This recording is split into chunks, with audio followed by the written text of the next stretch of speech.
Oke, we are live dan sedikit terlambat, teman-teman.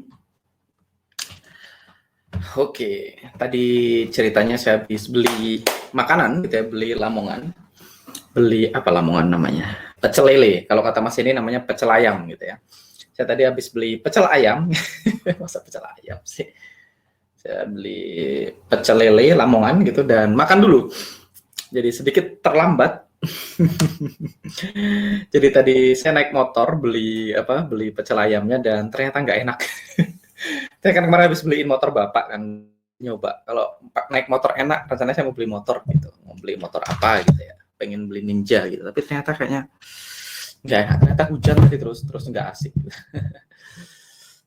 Oke, yuhu lalapan malam coach. Bismillah, suara dan gambar jelas. Oke. Malam ini kita masuk ke day 3. Welcome to day 3 Survival to Mastery Forex in Action. Hari ini kita akan bahas tentang time frame, teman-teman. Saya minum dulu.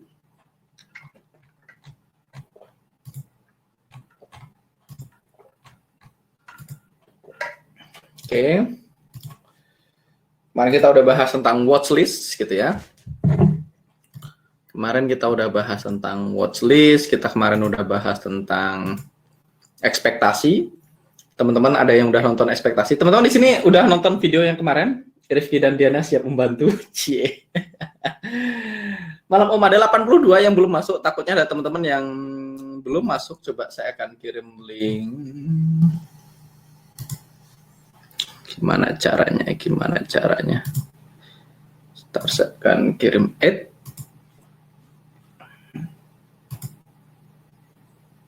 Direct link tuh. Saya akan kirim ke WhatsApp group, takutnya ada yang belum masuk gitu ya. Survival to Mastery Batch 2. Boom. Direct link ke room. Password mechanical bagi yang terlambat gitu ya. Mechanical. Oke. Finish, kita keluarin yang ini.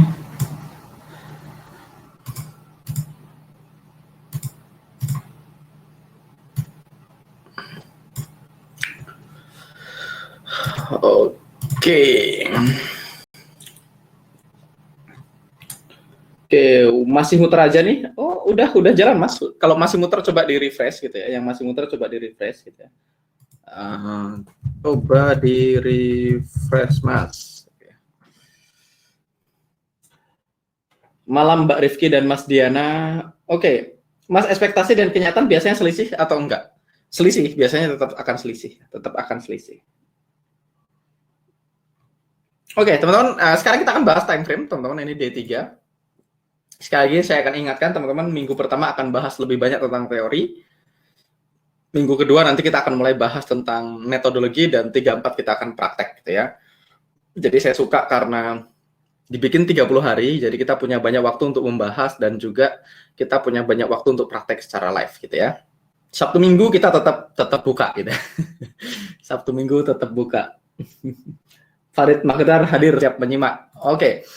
Jadi teman-teman kita akan bahas tentang chart time frame gitu ya. Jadi time frame itu merefer kepada lifespan of each candle on a chart. Jadi time frame itu adalah lifespan itu masa hidup. Jadi berapa waktu yang dibutuhkan sebuah candle untuk close gitu ya. Dari open sampai close itu namanya time frame. Jadi seberapa waktu yang dibutuhkan untuk satu candle tadi untuk open sampai dengan close itulah namanya time frame. Jadi waktu hidup umur per candle, jadi lifespan itu umurnya si candle itu berapa. Kalau umurnya 1 jam berarti time frame-nya 1 jam, kalau umurnya 1 menit berarti time frame-nya 1 menit. Nah, umur itu dari open sampai ke close gitu ya. Nah, time frame ini punya role atau punya peran yang sangat penting untuk memahami market secara benar. Jadi kita perlu mengobservasi time frame yang berbeda untuk menentukan clue, menentukan apakah kita mau jadi buyer atau mau jadi seller atau sebaiknya kita nggak trading, dan untuk mengeksekusi transaksi jika kita menemukan peluang. Jadi time frame, sekali lagi time frame pertama dia menentukan umur dari sebuah candle dan dia mempunyai peran yang sangat penting. Jadi kita mau observasi market kita perlu lihat beberapa time frame. Nanti teman-teman kita akan melihat multiple time frame gitu ya, tapi kita nggak akan pakai banyak banget. Mas backtest 28 pair selama 1 bulan TF daily plus 55 cukup untuk ekspektasi Mas, kan jurnalnya biasanya bulanan. Kalau mau backtest ya panjang aja sekalian kan gitu ya. Setahun lah kalau mau backtest, ya nggak harus setahun lah, kalau bisa di atas 1 bulan gitu ya. Ya bisa aja jadi ekspektasi, 1 bulan 28 pair bisa nggak bisa, tapi sebaiknya sih lebih panjang, orang sekalian backtest sekalian aja panjang gitu ya. Switching time frame in the trading platform is normally done by using drop menu. Ini nggak perlu, nanti kita akan praktek aja cara ganti time frame gitu ya. Bisa ganti dengan drop down menu di mana di trading platformnya, nanti kita akan praktek gitu ya. Jadi kalau time frame itu gunanya teman-teman untuk melihat different angle dari market. Jadi kita pengen melihat market dari sudut pandang yang berbeda. Contohnya misalnya di sini teman-teman bisa lihat ini GBP CAD time frame-nya 8 menit gitu ya. Di sini time frame-nya 8, bisa lihat time frame-nya di sini, atau teman-teman bisa lihat di sini ada watermark-nya 8 menit gitu ya.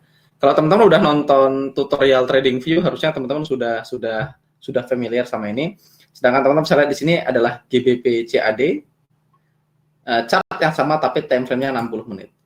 Nah, teman-teman bisa lihat, ketika teman-teman lihat, wah ini GBP CAD menggila gitu ya. Jadi seringkali teman-teman kalau ikut kelas atau teman-teman lihat di Facebook group itu ada orang bilang, wah GBP CAD menggila. Teman-teman lihat di 8 menit kelihatan seperti larger move, tapi kalau kita lihat di 1 menit, di 1 jam gitu ya, ternyata yang menggila itu cuma bagian segini aja. Jadi move yang kelihatannya sangat relevan di time frame kecil, begitu kita lihat di time frame yang besar ternyata biasa aja, nggak begitu relevan gitu. Jadi makanya kita perlu melihat beberapa time frame supaya kita nggak gampang kaget. Jadi kalau orang selalu nanya, Mas, euro ada apa sih? Banyak orang sering DM saya ke Instagram, Mas, euro ada apa ya? Mas, gold kenapa ya? Mas, yen kenapa ya? Nah, itu biasanya kemungkinan besar dia pakai time frame terlalu rendah. Jadi ketika ada move dikit dia bilang, wah nih gold menggila gitu ya. Terus padahal biasa aja. Kalau teman-teman lihat di daily lebih kecil lagi gitu ya. Di daily ternyata down market. Jadi kalau teman-teman lihat misalnya, wah di 8 menit gitu ya, time frame-nya ternyata gila, ini rally move-nya panjang banget. Begitu lihat di H1 kita lihat, oh di H1 ternyata dia move-nya nggak begitu gede. Oh tapi di H1 overall dia up market gitu ya. Secara arah kita bisa lihat ini clear up market. Tapi begitu kita lihat daily, ternyata di daily cenderung sideways, tapi secara move overall-nya down market. Jadi time frame itu membantu kita untuk melihat market yang sama dari sudut pandang yang berbeda. Jadi kita perlu zoom out, perlu zoom in gitu nanti ya. Jadi sama seperti dokter, ketika dokter mereka mau ronsen gitu ya, mau menentukan apakah lutut kita perlu dioperasi, dia perlu melihat ronsen dari beberapa angle. Ini tadi yang saya bilang, di 60 menit dia cenderung seperti up market, tapi di daily dia cenderung seperti down market. Jadi up market ini yang di 8 menit, yang di 1 jam itu cuman pause kecil dari sebuah market yang sedang berada dalam down market. Bojonegoro baru hadir Mas, cari signal yang kuat. Siap, baru mulai kok Mas. Nah, jadi itu time frame. Jadi time frame itu menentukan lifespan dari candle, umur dari candle. Jadi kalau 8 menit, satu candle ini umurnya 8 menit. Kalau dia 60 menit, satu candle umurnya 60 menit. Kalau satu hari, satu candle umurnya 1 hari. Oke. Berikutnya kita akan pakai trading teknologi. Jadi setelah kita punya data flows, kita punya market data ke trading platform kita. Market data, ingat kemarin kita udah bahas kalau spot forex market datanya datang dari interbank, dari data feednya interbank. Kalau dia trading yang centralized market biasanya datang dari exchange. Oke. Each user can interpret the information by running manual text or use the power of technology. Jadi ketika kita sudah punya data feed, kita udah punya trading platform yang kita udah punya data, oke, Euro USD harganya sekian, GBP USD harganya sekian, kita punya 2 pilihan. Pertama, kita bisa melakukan tugas kita secara manual gitu ya. Kita bisa observasi, kita bisa analisa secara manual, atau kita bisa menggunakan teknologi untuk mengotomatisasi prosesnya. Jadi kalau saya, teman-teman, saya dalam beberapa hal saya masih menggunakan manual, tapi dalam banyak hal saya sudah berusaha otomatisasi hal-hal yang dilakukan cenderung terus-menerus gitu ya. Jadi misalnya menghitung log itu kan terus-menerus, makanya saya pakai asisten gitu. Saya pakai asisten. Nah, sekarang teman-teman di batch 1 gitu ya, mereka udah mulai punya EA untuk cancel trading gitu. Jadi untuk cancel dan untuk place posisi itu udah semuanya udah pakai robot gitu. Jadi udah nggak perlu lagi monitor transaksi. Jadi udah lebih advance lagi dari saya. Jadi semakin ke sini teman-teman semakin berkembang. Kayak dulu EMA 9, kalau pertama kali waktu di Bekasi EMA 9-nya kita harus garis manual. Begitu di Surabaya kita udah pakai EMA multi time frame. Begitu batch 1 masih pakai EMA multi time frame. Begitu sekarang teman-teman di batch 1 sama yang di Bekasi sudah menemukan kita bisa pakai IE, pakai robot gitu. Jadi pasangan TF Daily plus 55 atau 60 apa ini juga batasan pribadi Mas. Kita belum sampai ke sana Mas Edi Gunawan, pelan-pelan ya. Nah, karena kita udah tahu teman-teman market menjadi elektronik lebih dari 10 tahun yang lalu, 1 dekade, maka kalau kita hanya membatasi diri kita, saya cuma maunya manual itu kayak memberikan apa ya, disadvantage atau kita tuh kurang cerdas lah, kurang wise karena kita udah tahu komputer itu melakukan segala sesuatunya lebih cepat dan lebih baik gitu. Jadi kita perlu manual tetap teman-teman, tapi kita juga perlu pakai teknologi. Oke. Jadi selain daripada teknologi tadi, pertama bikin kita lebih cepat melakukannya karena komputer itu selalu melakukan lebih cepat dan lebih akurat kebanyakan di dalam beberapa kasus gitu ya. Trading tool juga adalah key atau kunci supaya trader bisa melakukan semuanya proses secara konsisten atau saya menyebutnya mechanical. Nah, kalau prosesnya mechanical maka menghasilkan konsisten action menghasilkan konsisten result. Gitu. Jadi kalau actionnya konsisten maka hasilnya konsisten. Wah, apa itu Mas? Kayaknya oke.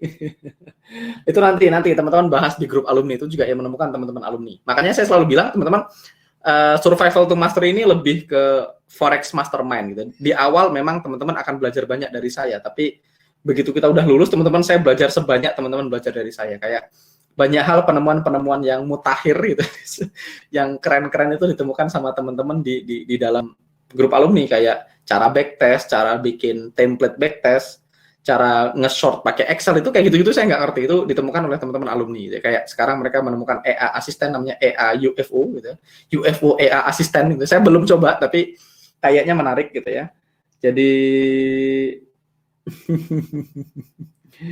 kenapa harus time frame 60 dan 55 untuk angle? Kenapa tidak 40 atau 30? Karena 55 itu angka Fibonacci, Mas. Nanti kita bahas ke sana ya. Sabar.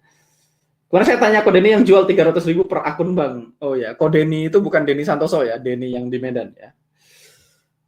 Saya mau beli juga nanti rencananya. Oke. Jadi ada beberapa trading tools, ada banyak trading tools yang berbeda, tipenya, jenisnya beda-beda yang seringkali juga disebut beda-beda tergantung platformnya gitu ya. Ada yang nyebutnya indikator gitu ya, kemarin ada yang nyebutnya studies gitu ya. Indikator ini di MT4, di TradingView namanya juga indikator. Kalau di TradeStation namanya studies atau trading apps. Jadi ini beda-beda sebutannya, tapi sebenarnya mereka adalah hal yang sama. Jadi mau indikator, terus technical indikator, studies, trading apps itu sama aja. Itu namanya trading tools ya, masuk dalam kategori trading tools. Saya biasanya lebih sering nyebutnya tools. Ada yang kalau khusus lebih suka menyebutnya apps gitu ya. Auto UFO itu apps. Kalau di TradeStation namanya studies, kalau orang sering nyebutnya indikator, ini adalah salah satu kata yang paling umum gitu ya. Jadi trading tools atau indikator atau studies itu mereka memproses market data secara otomatis gitu dan menghasilkan outcome tertentu gitu, hasil tertentu yang sesuai dengan metode yang kita masukkan ke dalam indikatornya. Jadi dengan outcome tadi kita bisa memutuskan apakah kita punya trading setup atau tidak, terus bagaimana cara kita mengeksekusi trading setup tadi kalau kita punya setup. Jadi kalau dulu misalnya kita perlu garis-garis manual, sekarang semuanya bisa diotomatisasi dengan teknologi gitu ya. Kayak kalau teman-teman misalnya dulu belajar garis Fibonacci gitu misalnya, sekarang udah ada tools, udah ada software yang bisa garis Fibonacci secara otomatis gitu ya. Kalau dulu waktu saya belajar saya harus garis UFO secara manual, sekarang udah ada tools untuk mendeteksi UFO secara otomatis namanya auto UFO. Dulu kita memproses trend secara manual, sekarang udah pakai tools gitu ya. Jadi itu kalau rule-nya sama, kalau rule-nya konsisten terus-menerus, biasanya bisa diotomatisasi gitu dengan bantuan dari software dengan coding gitu ya. Memang belajar bersama itu terasa lebih ringan dan mudah. Betul, karena kalau belajar bersama, makanya saya bilang forex mastermind. Jadi kayak kolektif genius gitu teman-teman. Jadi kalau ada 3, 4, 5, 6, 7, 8, 9, 10 otak digabungin gitu ya, maka akan ada otak ke-11 gitu ya. Oke, ada beberapa tipe dari trading apps ya, ada beberapa indikator atau studi yang sangat umum dipakai ya di industri ini dan biasanya gratis dan biasanya terdapat di hampir semua trading platform. Jadi ini adalah indikator yang umum dipakai gitu ya. Beberapa lebih spesifik gitu ya, lebih profesional atau specialized apps gitu. Biasanya tidak tersedia di semua trading platform dan biasanya itu berbayar. Jadi kita perlu subscribe. Jadi ada indikator yang gratis, yang umum, yang dipakai semua orang, ada di semua trading platform, dan ada juga yang lebih spesial dan lebih profesional dan biasanya juga berbayar dan nggak terdapat di semua trading platform. Gitu ya. Teman-teman bisa lihat, ini adalah contoh-contoh indikatornya. Teman-teman bisa lihat kita punya moving average yang ini namanya MA atau moving average. terus kita punya namanya Ichimoku Cloud gitu ya, terus Bollinger Band, ada ATR atau Average True Range, ada DMI atau Directional Movement Index gitu ya. Ini dulu salah satu indikator yang sering dipakai sama Jose. Terus ada Moving Average Convergence and Divergence, gitu namanya MACD gitu ya. Dulu saya pernah belajar teknik MACD gitu ya. Teknik MACD itu bukan teknik MACD, tapi teknik yang ditemukan di McDonald gitu ya. Jadi namanya teknik scalping MACD gitu. Saya dulu belajar tapi nggak pakai ya. Jadi MACD itu dari kata McDonald gitu ya, bukan MACD. Terus ini namanya RSI atau Relative Strength Index. Jadi ini contoh-contoh indikator yang umum gitu, yang classical indikator yang terdapat di hampir semua trading platform, di MT4 ada, di TradingView ada, dan di hampir semua trading platform ada gitu ya. If you want to go fast, go alone. If you want to go far, go together. Betul nggak Mas Farid? Nah, itu dari Mas. Itu ada yang ngomong, tapi kemarin di-quote ulang sama Mas Benny gitu ya. Nah, terus ada lagi specialized apps. Ini adalah apps yang didesain khusus untuk tujuan tertentu gitu ya. Jadi contohnya ini yang pertama, ini namanya Auto Climate. Jadi kita bisa lihat dari dotnya, bisa lihat dari warnanya, kita tahu kapan dia up climate, kapan dia down climate. Nanti kita akan bahas lebih spesifik di sini. Jadi auto climate ini menjawab pertanyaan pertama teman-teman. Jadi ketika kita trading teman-teman di dalam trading plan kita harus menjawab dua pertanyaan. Jadi nggak peduli tools apapun yang teman-teman gunakan, nggak peduli teman-teman pakai indikator apapun gitu ya. Tapi pada akhirnya teman-teman butuh menjawab dua pertanyaan ini. Pertanyaan pertama adalah apakah sebaiknya saya menjadi buyer atau menjadi seller, atau sebaiknya saya berhenti trading sama sekali. Jadi itu adalah pertanyaan pertama. Jadi mau teman-teman trading instrumen apapun gitu ya, mau teman-teman pakai metode trading apapun, mau teman-teman pakai indikator apapun, teknologi apapun, pada akhirnya teman-teman akan jawab dua pertanyaan ini. Pertanyaan pertama adalah, begitu teman-teman buka chart gitu ya, misalnya teman-teman buka chart Euro USD, begitu teman-teman buka chart, pertanyaan pertama yang harus jawab adalah, apakah sebaiknya saya hari ini jadi buyer atau seller? Jadi kita harus memilih, kita harus berada di sisi mana dari market gitu ya. Kalau saya mau jadi buyer, berarti saya mau fokus buy only. Kalau sebaiknya saya jadi seller, saya mau fokus sell only. Nah, itu biasanya kita merunningkan beberapa proses. Ada banyak cara. Kayak dulu saya pakai Relative Strength and Weakness, RSW. Jadi RSW, nanti Mas Rifki akan upload RSW ke ini ya, ke dalam Facebook group gitu ya. Mas Rifki, kalau dirimu mendengar, please say Roger gitu. Roger that gitu.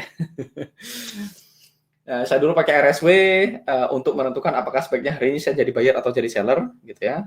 Terus dulu sebelumnya lagi saya pakai EMA 200 gitu ya untuk menentukan apakah sebaiknya hari ini saya jadi buyer atau seller. Jadi pada akhirnya metode apapun, indikator apapun, pertanyaan pertama ini harus dijawab. Nah, di sini kita punya tambahan. Or should I simply avoid trading and not trade at all? Jadi jawabannya bukan yes Mas Rifki, jawabannya Roger. Dulu Mas enggak pakai DMI aja enggak? Ya dulu teman-teman, dulu sebenarnya kita pakai auto climate tapi bentuknya belum jadi auto climate. Jadi dulu pakai EMA sama DMI gitu ya. Jadi ada EMA, ada DMI gitu. Jadi penggabungan itu menentukan climate. Tapi sekarang udah dibikin satu jadi lebih gampang dibaca. Makanya ini namanya specialized app gitu ya. Jadi bedanya kalau dengan auto climate sekarang kita tahu kapan harusnya berhenti trading gitu. Kalau dulu waktu saya pakai misalnya EMA 200 gitu, saya tahu kapan saya jadi buyer. Misalnya, kalau harga di atas EMA 200 maka saya buy only. Kalau harga di bawah EMA 200 maka sell only. Nah, tapi problemnya adalah kapan saya berhenti trading itunya agak tricky. Jadi itu pertanyaan pertama yang harus dijawab. Nah, kalau di sini kita pakai tools namanya auto climate. Berikutnya kita punya tools namanya auto UFO. Jadi UFO ini stand for unfilled orders. Nanti teman-teman kita akan bahas di belakang apa itu unfilled orders. Dan tetap saya lihat kalau hijau berarti unfilled order to buy, kalau merah berarti untuk nge-sell gitu ya. Nah, unfilled order ini menjawab pertanyaan kedua. Berapa ideal price untuk beli atau jual? Jadi ketika kita buka chart, ketika kita trading gitu ya, pertanyaan pertama yang ditanyakan adalah apakah sebaiknya hari ini saya beli atau jual? Apakah sebaiknya saya jadi buyer atau jadi seller? Nah, pertanyaan kedua yang harus dijawab adalah kalau hari ini sebaiknya saya jadi buyer, maka saya harus beli di harga berapa? Spesifiknya beli di mana, stop loss-nya di mana, TP-nya di mana. Kalau teman-teman hari ini sebaiknya saya jadi seller gitu ya, saya sebaiknya sell di mana, stop loss-nya di mana, TP-nya di mana. Jadi itu adalah pertanyaan yang harus kita jawab. Kalau teman-teman mau trading secara profesional. Jadi kita harus tahu di mana kita beli, di mana kita jual dengan loss minimal mungkin kalau kita salah, di mana kita jual dengan profit semaksimal mungkin kalau kita benar. Begitu juga sebaliknya, kalau ternyata kita sebaiknya hari ini jadi seller, maka di mana saya harus jual gitu ya dengan kemungkinan probability yang tinggi.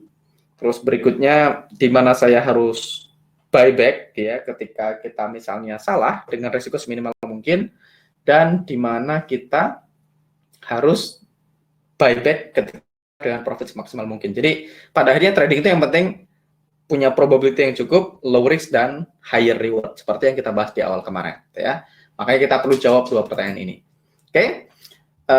Ini key teknologi tadi udah saya bahas, sebenarnya saya udah singgung. Jadi kuncinya teman-teman yang perlu kita ingat adalah technological tools itu gunanya untuk membantu trader melakukan pekerjaannya dengan lebih baik. Nah, sebagian besar classical indikator tadi yang kita bahas di depan ada moving average dan segala macamnya itu punya lagging effect. Lagging effect itu telat karena dia menggunakan data yang sangat banyak di masa lalu untuk memprosesnya. Jadi biasanya lagging. Artinya lagging itu begitu marketnya turun baru dia oke, sebaiknya kita jadi seller gitu. Begitu marketnya naik sebaiknya jadi buyer. Kalau teman-teman lihat banyak indikator yang panah hijau centering buy, panah merah centering sell itu mostly lagging ya. Jadi mostly lagging. Apakah itu ada gunanya teman-teman? Ada gunanya. Jadi ada dua kegunaan dari classical indikator gitu. Yang pertama kegunaannya adalah untuk melihat kompetisi kita gitu ya teman-teman. Jadi kita pengen tahu kompetisi kita di mana. Jadi kalau misalnya kita trading kan kita pengen tahu kita beli dari siapa. Nanti kita akan bahas lebih detail tentang ini begitu masuk ke UFO gitu ya. Atau saya akan bahas hari ini juga nggak apa-apa. Saya akan masuk ke chart yang 55 aja. Jadi kegunaan pertama adalah teman-teman kalau kita pakai classical indicator kita pengen tahu kompetisi kita. Jadi kalau kita pengen tahu kita mau beli dari siapa, mau jual dari siapa. Jadi saya akan pakai ini aja. Saya akan gambar aja di sini. Ini udah pernah saya bahas di live teman-teman. Jadi ada dua kesalahan pemula. Oke, sebelum kita masuk ke sana teman-teman, ada dua jenis trader di muka bumi ini ya. Di muka bumi. Oke. Jadi ada dua jenis trader. Yang pertama namanya profesional. Yang kedua namanya novice atau pemula gitu ya. Profesional ini kita sering sebut dengan atau institusi gitu ya. Kalau novice ini kita sering sebut dengan retail. Jadi teman-teman di muka bumi ini cuma ada dua grup gitu. Cuma ada dua grup. Grupnya intinya cuma ini. Ada profesional, ada institusi, ada novice atau retail. Jadi ada dua. Udah disebut Om Daniel sama tisu magic juga udah disebut. Apa maksudnya? RSS sudah dicoba dipasang MT4 tapi nggak muncul-muncul mas, gimana cara pakainya? Nanti kita bahas itu belum. Roger Dead berasa main CS. Oke. Saya nggak ada main game sama sekali itu. CS saya nggak pernah main, PUBG nggak pernah main teman-teman. Nanti kita lihat ini ya untuk RSW ya. Nanti saya bikinin tutorial MT4 gampang. Oke. Jadi yang pertama ada dua grup trading, ada novice atau profesional, ada retail atau pemula. Saya akan balikin ke sini aja, biar saya akan boldnya ini. Oh ternyata kalau di bold semua, nggak apa-apa lah. Jadi ada dua jenis trader, ada profesional atau institusi, ada novice atau retail, ya. Nah, kita udah tahu teman-teman yang profit biasanya profesional atau institusi biasanya profit gitu ya, mostly profit gitu ya. Sedangkan di sini hasilnya mostly loss gitu ya. Nah, makanya teman-teman kalau kita udah tahu nih trader itu isinya cuma dua, ada profesional, ada retail. Ada institusi, ada retail, ada profesional, ada novice. Nah, kita masih tahu kebiasaan kedua orang ini supaya kita bisa menentukan kita harus berada di sisi yang mana dari market gitu ya. Berarti kita novice trader ya mas, bukan newbie trader. Gampang nanti. Berarti kita novice trader ya, bukan newbie trader. Ya ini sebutannya dulu saya di akademi diajarinya novice, jadi saya copy aja. Makanya teman-teman kalau teman-teman lihat, wah mas Angga kok suka ngomong bahasa Inggris gitu ya, karena saya belajarnya dulu semuanya bahasa Inggris, jadi ngikutin aja. Oke. Nah, makanya kita perlu belajar ciri-ciri dari mereka berdua, teman-teman. Ciri-ciri dari mereka berdua. Pertama, kita harus bahas ciri-ciri dari novice, ciri-ciri dari pemula. Makanya nanti technical indicator ini juga salah satu gunanya untuk melihat kompetisi kita. Ya. Sekarang kita bahas ciri-ciri dari pemula gitu ya. Saya akan sebut di sini. Di sini ada dua kesalahan pemula ketika buy gitu ya. Satu, dia buy after rally.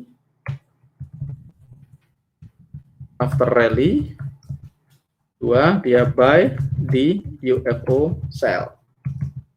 Dua kesalahan pemula ketika sell. Satu, dia sell after drop. Dua, dia sell di UFO buy. Nah, ini kesalahan pemula. Ini dua kesalahan pemula yang paling sering terjadi. Ini pemual. Dua kesalahan pemula. Jadi pertama dia buy after rally, dia sell after drop. Jadi buy di area UFO sell dan sell di area UFO buy. Jadi ini yang sering dilakukan oleh kebanyakan pemula. Gitu. Jadi pemula itu nggak bisa lihat candle hijau panjang. Jadi kalau dia misalnya dia lihat candle, ada sebuah candle kayak gini,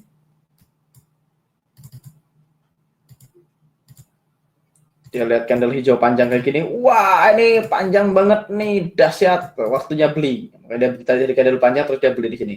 Jadi buy after rally. Kedua, biasanya kalau dia misalnya lihat, wah ada candle merah, gitu ya, ada candle merah panjang, maka dia akan melakukan dia sell after drop, ya, sell after drop. Jadi kesalahan pertama. Jadi kesalahan pertama dia beli setelah rally. Nah, ini biasanya semua technical indicator melakukan ini, teman-teman. Semua technical indicator. Kalau teman-teman pakai apa ya? Pakai konvensional technical indicator gitu ya, EA yang buy ketika dia golden cross, sell ketika dead cross, biasanya yang ada centering panah hijau buy now, centering panah hijau sell now gitu. Bisa jadi dia pakai EMA cross atau dia pakai misalnya atau dia pakai let's say pakai candle sentiment gitu ya. Maka biasanya dia akan selalu melakukan ini, buy after rally, sell after drop. Itu kesalahan pertama dari pemula. Pemual promak aja. Ini nggak dibahas di batch 1. Apa ya? Oh ya, nggak apa-apa. Nanti ini dibahas kok di live. Nanti saya bahas lagi ya. Kalau di batch 1 nanti saya kasih replaynya ke teman-teman batch 1. Jadi ini dua kesalahan permula. Dia buy after rally, sell after drop. Ini di luar kurikulum kok. Ini di luar slide. Ini bonus dari saya gitu ya.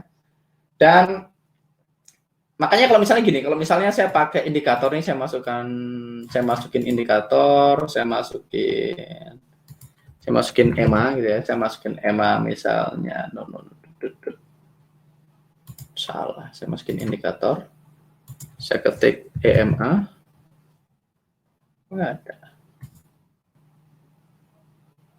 Oh, saya salah klik, harusnya indikator di sini, Pak. EMA gitu ya, saya pakai double EMA gitu biar cepat. One, magic. Nah, teman-teman bisa lihat di sini saya punya double ini, saya close dulu EMA 9-nya. Double EMA misalnya, oh double EMA nih ternyata bukan, hapus saja.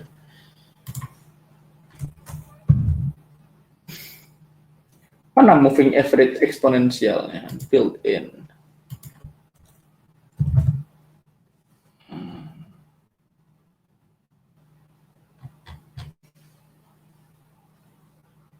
Ketemu moving, ini dia smooth moving average, full moving average. Oh ini dia. Saya masukkan dua moving average. Misalnya saya pakai moving average yang umum dipakai. Misalnya saya pakai EMA berapa?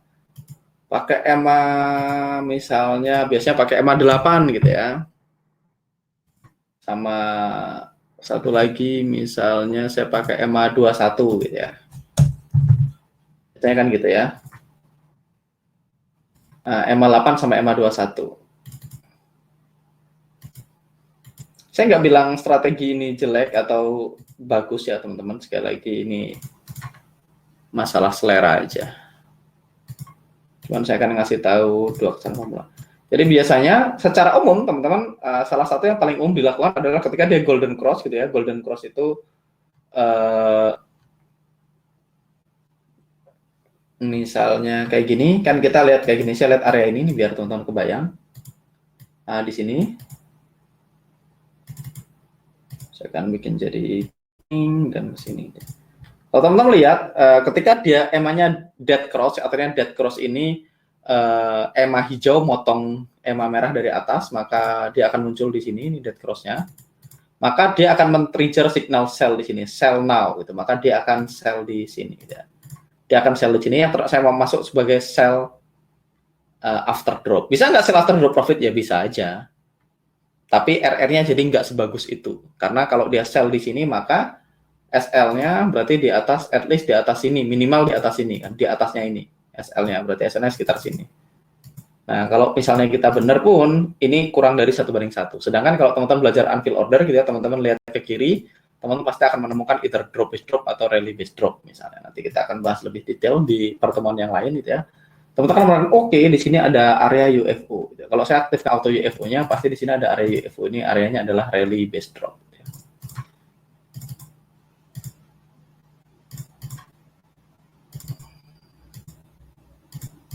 Dan kalau teman-teman lihat, kita punya pilihan sebenarnya untuk nge-sell-nya di sini.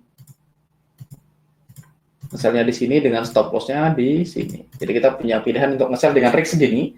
Jadi dengan move yang sama, teman-teman bisa dapetin 1:3, tapi kalau teman-teman nunggu sell after drop, teman-teman akan sell-nya di sini, jadi risk-nya jadi jauh lebih lebar. Gitu. Jadi ini perbedaannya. Kayak misalnya berikutnya, kalau teman-teman ini saya hapus, misalnya, kalau teman-teman belajar unfill order, nanti teman-teman akan menemukan bahwasanya, oke, ini adalah formasi UFO, gitu ya. Ini rally based rally, gitu ya. Teman-teman bisa beli di sini kalau teman-teman ngerti. Teman-teman ngerti? Nah, teman-teman bisa beli di sini, tapi kalau teman-teman nunggu buy after rally, nunggu indikatornya golden cross, maka harusnya teman-teman belinya baru di sini gitu ya. Makanya dia akan dapat harga di sini. Dia akan beli di sini gitu ya. Belinya di candle yang ini. Karena dia harus nunggu nih close, golden cross baru dia beli di sini. Jadi harusnya ketika orang baru mulai beli kita udah TP. Dan nah ini kebetulan harganya naik terus gitu ya. Dan kalau teman-teman belajar, teman-teman akan menemukan, oh ternyata ini juga ada rally based rally. Ini ada rally based rally. Nanti jangan pusing dulu teman-teman. Ini kita akan bahas lain waktu. Ini ada rally based rally gitu ya. Rally. Tapi kalau teman-teman nunggu dia golden cross dulu, belinya akan beda tempat lagi. Ini belum golden cross. Gitu. Jadi itu kesalahan pemula. Jadi mereka biasanya beli ketika lihat candle panjang-panjang kayak gini. Itu kesalahan pertama. Oh, saya tadi delete all, jadi dia kehapus. Kesalahan pertama dia buy after rally, kesalahan kedua dia sell after drop. Oke, saya tulis lagi terpaksa. Atau saya bisa Ctrl Z aja. Kembali kau, kembali kau.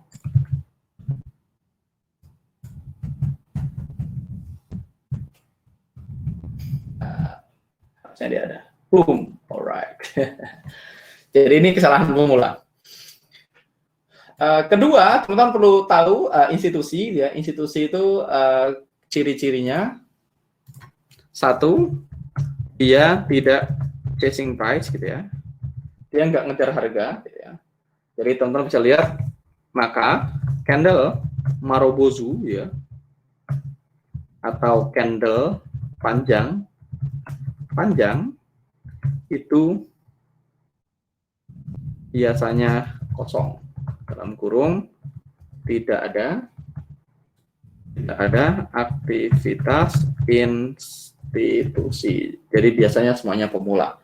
Nah, ini ditahan di sini dulu aja teman-teman kalau teman-teman agak bingung sama yang statement yang ini, karena ini nanti kita akan bahas di lanjutannya. Tapi teman-teman mesti tahu dulu. Jadi pertama, institusi tidak chasing price, dia nggak kejar harga. Kalau teman-teman pengen beli sebuah aset dalam jumlah besar, maka teman-teman tidak akan beli sembarangan. Misalnya, kalau saya bilang, Mas, saya mau beli masker dalam jumlah banyak, saya mau beli masker 100.000 pieces. Pertanyaannya, kalau saya mau beli masker 100.000 pieces, apakah saya akan menentukan harganya atau saya beli sembarangan yang ada di market? Tentu saja enggak, tentu saja saya akan menentukan harganya.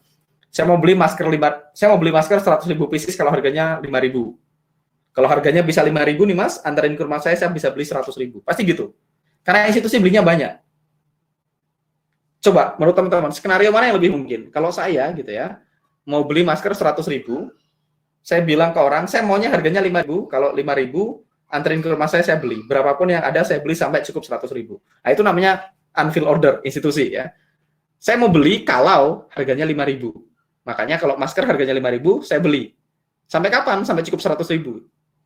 Atau skenario kedua, kalau saya institusi gitu ya. Kalau saya institusi, mungkin nggak saya bilangnya gini. Saya mau beli masker 100.000, pokoknya anterin aja ke rumah saya, berapapun harganya saya bayar. Yang mana? Skenario yang mana? Chasing price nggak? Oh ada Pak, ini 7.000 boleh saya beli. Oh ini ada Pak, 11.000 saya beli. Oh ini ada Pak, maskernya 15.000 saya beli. Oh ini ada Pak, 17.000 saya beli. Ini ada 9.000 saya beli. Ini ada 19.000 saya beli. Ini ada 20.000 saya beli. Kemungkinan besar tidak begitu karena memang institusi belinya banyak. Karena institusi belinya banyak, dia menaruh ordernya di harga-harga yang dia mau, atau harga-harga bagus atau harga murah. Jadi cara institusi trading itu simpel ya, dia akan melakukan buy low gitu ya, buy low, sell high. Nah, buy low, low ini bisa kita sebut dengan grosir gitu ya, sell high atau retail gitu ya. Jadi institusi itu tradingnya simply dia cuma ini, buy low, sell high. Jadi karena dia mau beli sesuatu dalam jumlah banyak, kemungkinan besar dia tidak akan chasing price. Jadi kalau teman-teman lihat candle yang panjang-panjang kayak gini, marubozu kayak gini, candle hijau panjang, candle merah panjang gitu, kemungkinan ini kosong, tidak ada aktivitas dari institusi. Jadi dia tidak chasing price. Jadi ini teman-teman tahu dulu ciri-cirinya. Jadi kalau kesalahan pemula, buy after rally, sell after drop, sedangkan institusi tidak chasing price. Ini ada dua kriteria yang teman-teman perlu pahami dulu. Jadi ingat-ingat aja dulu, nanti teman-teman puzzle-nya akan connect pelan-pelan. Jadi kalau teman-teman lihat candle yang hijau-hijau panjang kayak gini, hijau-hijau panjang kayak gini, ini kosong. Ini semuanya ini pemula, novice semua, yang panjang-panjang kayak gini. Karena institusi tidak chasing price. Oke, institusi tidak chasing price, institusi tidak ngejar harga. Ya. Nah, karena kenapa? Karena dia belinya dalam jumlah sangat besar. Ya. Oke. Sekarang kita lanjut lagi. Intinya institusi yang menggerakkan harga ya Mas, yang novice mengikuti harga. Jadi institusi yang bikin harga mantul gitu. Jadi kalau misalnya nih contohnya gini teman-teman lihat. Ini saya kasih contoh dulu, kalau teman-teman agak bingung nikmati aja gitu ya. Nikmati aja prosesnya. Saya punya area UFO di sini gitu ya. UFO di sini gitu ya. Ini adalah area UFO-nya. Ini kalau teman-teman pakai auto UFO, teman-teman akan menemukan area UFO-nya di sini. Saya akan switching ke akun yang ada UFO-nya gitu ya. Saya punya beberapa akun TradingView, yang ini nggak ada auto UFO-nya kebetulan. Memang durhaka Mas Hosi gitu ya, dia nggak kasih saya auto UFO di akun itu. Oke, saya akan drag chartnya ke sini. Tadi chartnya apa ya? GBP USD 55 gitu ya. Saya akan lihat. GBP USD time frame 55. Oh, ini yang tadi keluar. Live page. GBP USD time frame-nya 55. Oke, ini H1. Oke, saya akan bikin dia jadi 55. Tadi area yang saya gambar adalah ini gitu ya. Saya akan mundurin chartnya ke sini. Teman-teman tunggu, magic. Nah, teman-teman bisa lihat auto UFO akan menggambar unfill ordernya di sini. Jadi ciri-cirinya unfill order adalah harga rally gitu ya, rally candle gede kayak gini, ini berarti pemula gitu ya. Tiba-tiba harga pause, harga berhenti. Begitu harga berhenti di satu area, ini biasanya institusi mengakumulasi ordernya dia. Institusi mengakumulasi ordernya dia, terus tiba-tiba dia rally. Nah kalau teman-teman lihat gitu ya, rally kayak gini, itu area yang kayak gini ini pemula semua novice. Ingat novice buy after rally. Begitu rally hijau buy. Jadi novice buy after rally, ini pemula semua. Ini pemula semua. Jadi pemula buy setelah harga rally. Buy setelah harga rally. Itu kesalahan pemula pertama. Jadi kalau teman-teman lihat candle kayak gini, makanya saya bilang ini kosong.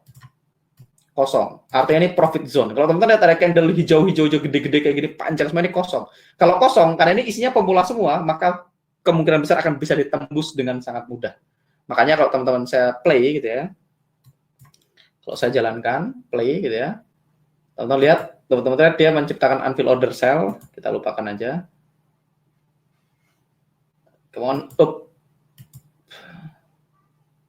Oke.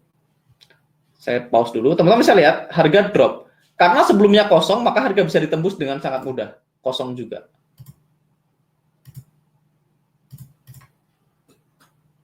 Jadi ketika dia kosong kayak gini, dia harga masuk lagi, tetap kosong. Gitu ya. Sekali lagi kalau pusing nggak apa-apa, nanti nikmati aja, selebrasi aja. Nanti kita akan bahas lebih detail di sini. Jadi ini profit zone teman-teman. Kalau teman-teman lihat candle kayak gini, ini kosong, ini institusi. Jadi sebelum teman-teman belajar gimana cara trading yang benar gitu ya, minimal teman-teman tahu dulu. Oh ini, kalau ini direconnect aja mas, di refresh aja, di refresh aja. Ya, ini pertanyaan berikutnya, ada tadi yang bilang rally brutal gitu kan tergantung dari TF kita melihat mas, betul. Makanya nanti ada kata-kata trade only what you see, not what you think. Kebetulan saya pakai 55 gitu ya. Dan teman-teman lihat ini kosong gitu ya. Begitu kosong ini profit zone. Kalau harga masuk ke area kita dengan sangat kuat, dengan sangat strong, maka biasanya ini pemula akan latah sell. Semua indikator panahnya merah. Kalau teman-teman lihat kondisi ini terjadi, ketika ini terjadi, maka ini merah gede, maka dia akan sell, terus indikator panahnya merah semua. Begitu indikator panahnya merah semua, maka dia masuk ke area institusi. Jadi kesalahan pertama dia sell after drop gitu ya. Kesalahan kedua dia sell di area UFO buy, dan begitu kita lihat sesuai dengan prediksi, saya cepetin aja, harga bergerak meninggalkan area dan seterusnya gitu ya. Nah ini lupakan aja. Nah misalnya teman-teman lihat, misalnya kalau saya mundurin replaynya ke sini gitu ya. Tadi saya udah ada gambar area UFO di situ. Kalau saya mundurin replaynya ke sini, teman-teman bisa lihat. Tadi saya bilang di sini ada area UFO, oke, di sini ada area UFO di sini. Sama di atasnya lagi ada area UFO juga. Sorry, saya akan maju nih. Jadi ini kelemahan trading view dibanding trade station. Kalau trading view ini dia cuma bisa lihat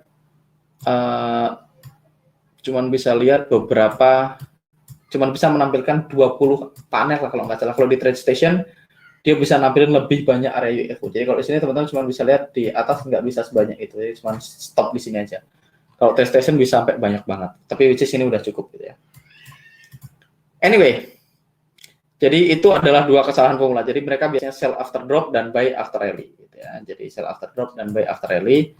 Dan teman-teman pelajari dulu ini, kalau candle gede-gede kayak gini nih kosong, ini tidak ada aktivitas dari institusi. Makanya kalau teman-teman lihat dia candlenya gede-gede kayak gini, pasti di kemudian hari akan ditembus. Kalau teman-teman lihat, oke, ini candlenya gede-gede kayak gini, maka harga bisa lewat dengan mudah. Harga bisa balik dan lewat dengan mudah. Ya, jadi setiap kali teman-teman lihat candle gede, atau ini berlaku di semua time frame ya. Misalnya saya ke daily 1 day gitu ya. Teman-teman lihat, kalau dia dropnya kayak gini, maka dia bisa balik kayak tanpa hambatan. Kalau teman-teman lihat ini, maka dia bisa tembus dengan mudah di sini. Ini little nugget aja sih. Nanti teman-teman nanti teman-teman akan nyambung puzzle-nya. Saya akan ngasih puzzle dulu. Kalau puyeng nggak apa-apa gitu ya. Teman-teman bisa lihat ini, dia bisa ditembus dengan mudah. Harga bisa ngelewatin ini. Saya bisa go through sampai sejauh yang kita mau gitu ya. Teman-teman lihat ini gitu ya. Di harga bisa ditembus dengan mudah. Teman-teman lihat ini gitu ya. Ini belum ditembus. Ini juga kosong. Kemungkinan di kemudian hari dia akan kembali ke situ gitu ya. Ini belum sekarang. Tahu kalau teman-teman udah terlatih kayak gitu, teman-teman bisa tahu kayak kemarin waktu GU gitu ya, kita tahun-tahun lalu gitu ya, 2018 saya pernah nge-sell GU terus. Oke, orang bilang GU terlalu murah, tapi kita lihat wah ada ini tetap. Ini juga profit zone gitu ya. Oke. Kita lanjut ke materi teman-teman sebelum kita going too far dan teman-teman semakin puyeng gitu ya. Jadi itu tadi diinget-inget aja.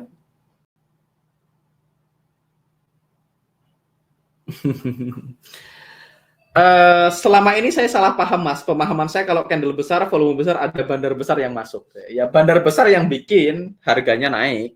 Tapi setelah harga naik, candle besarnya bukan bandar. Jadi kalau saya balik lagi ke 55 gitu ya. Saya akan tiadakan ini aja biar lebih cepat loadingnya. Bandar besarnya masuk benar, bandar besarnya masuknya di sini, Mas.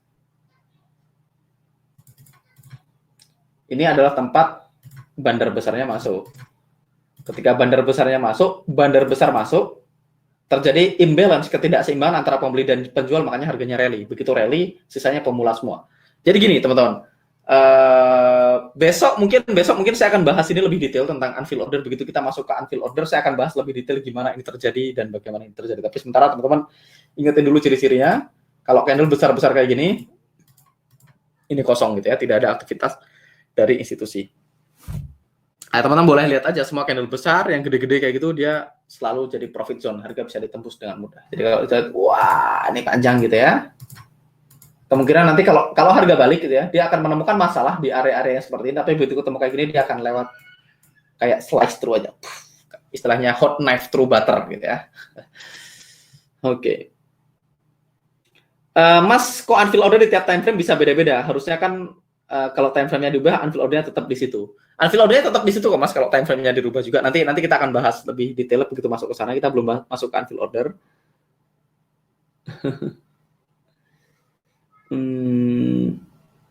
Nah, kita sekarang pahamin satu dulu, intinya candle Marubozu atau candle yang gede-gede, panjang-panjang itu kosong. Itu aja dulu.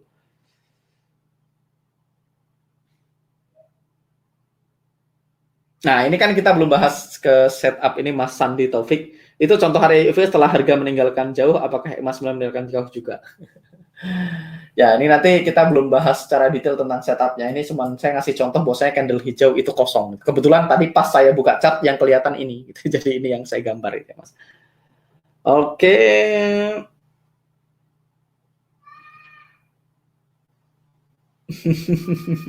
Ini ada yang bilang lagi, oh ini saya memahami filosofi candle besar atau panjang itu big player atau bank. Jadi memang teman-teman memang ya di dunia trading memang kita selalu diajarkan begitu. Semua konvensional technical analysis akan mengajarkan teman-teman buy after rally, sell after drop. Semua buku, semua konvensional technical analysis akan mengajarkan itu. Kayak misalnya support resistance juga akan mengajarkan. Jadi memang gitu teman-teman. Cara kita make money di market itu akan sangat berbeda dengan cara yang diajarkan oleh kebanyakan buku, karena memang sengaja dibikin begitu biar ada yang dimakan gitu ya, karena tidak ada makan siang gratis gitu ya. Oke. Apakah kalau harga bergerak naik atau kosong pasti akan turun ke tempat semula, Mas? Ini penting banget, ini pertanyaan dari Mas Niko. Apakah kalau harga bergerak naik atau kosong pasti dia akan turun ke tempat semula? Jawabannya tidak pasti. Ingat, kalau harga naiknya dengan agresif, artinya candlenya kosong, bukan berarti dia pasti turun. Tapi kalau dia turun, dia akan melewati area itu dengan mudah. Belum tentu turun, karena dia bukan magnet gitu ya. Jadi kalau ada rally yang sangat kencang, kalau dia akhirnya turun, dia akan turun tanpa hambatan. Kuncinya di situ, karena dia kosong. Karena kosong, karena ini kosong, maka tidak ada yang mampu menghentikan harga untuk turun ke bawah. Nah, kalau ini, teman-teman bisa lihat area UFO adalah ada isinya. Ada ordernya, maka begitu dia nyentuh ke area UFO, harga berhenti. Karena dia ketemu sama ordernya institusi. Jadi institusi itu ordernya di sini. Jadi ini adalah order dari institusi. Makanya kalau candle ini kosong bukan berarti pasti turun ya. Tapi kalau dia turun, dia akan turun dengan mudah tanpa hambatan. Sampai dia ketemu hambatan, hambatannya adalah area institusi. Maka dia sentuh dan balik arah gitu ya. Sama kayak di sini. Teman-teman bisa lihat ini candlenya kayak gini. Apakah kalau candle kayak gini pasti harganya naik? Jawabannya tidak. Tapi kalau dia naik, dia akan ngelewatin ini tanpa hambatan. Sampai kapan? Sampai dia nyentuh area unfill order dari institusi. Areanya adalah ini. Oke.